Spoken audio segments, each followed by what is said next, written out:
Guys అందరికీ తెలుసు dragon movie release అయినట్టు. ఆ మూవీకి వెళ్దామని చెప్పేసి నేనైతే జగదంబ థియేటర్కి వచ్చాను. నాది Hyderabad, but first time Visakhapatnam visit చేశాను.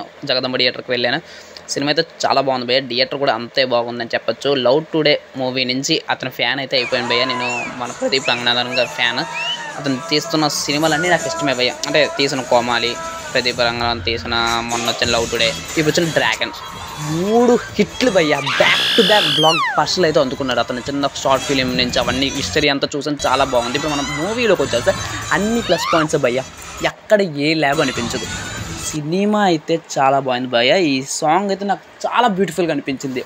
పిక్చరైజేషన్లో చూపెట్టేటప్పుడు వీడియో సాంగ్, ఒక స్టూడెంట్కి బ్యాక్లాగ్స్ వస్తే ఎలా ఉంటుందో అని చెప్పి వాడు బ్యాక్లాగ్స్ ఎలా క్లియర్ చేస్తాడో, అసలు ఏం జరుగుతుందో సిస్టమ్ అక్కడ అనేది బాగా చూపించారు భయ్య డ్రాగన్ సినిమాలో అయితే. నా ఫ్రెండ్ కూడా నేను సినిమాకి వెళ్ళాము. మా ఫ్రెండ్ అయితే చాలా ఎమోషనల్ అయిపోయాడు, ఎందుకంటే అక్కడికి ఎక్కువ బ్యాక్లాగ్స్ ఉన్నాయిలేండి. అది చాలా ఎమోషనల్ అయిపోయాడు. అది ఏడుపు కూడా వచ్చేసింది. అంటే ఈ సినిమాకి లాస్ట్ 20 మినిట్స్ అనేది ఎమోషనల్తో కంప్లీట్ చేస్తారు భయ్య. చాలా బాగుందని చెప్పొచ్చు.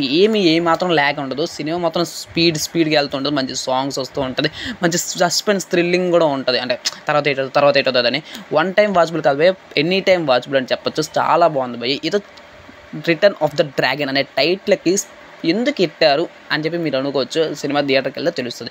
ఈ సినిమాకి నేను 5కి 4.3 ఇస్తున్నాను భయ్య రివ్యూ అయితే. మరి మీరు ఒకవేళ ఇల్లు ఉంటే మీకు ఎలా కనిపించింది కమెంట్ చేసి, ఇంకా అప్డేట్స్ కానీ వీడియోస్ కావాలో మీకు సబ్స్క్రైబ్ చేసి బెల్ ఐకాన్ ఆన్ చేయండి.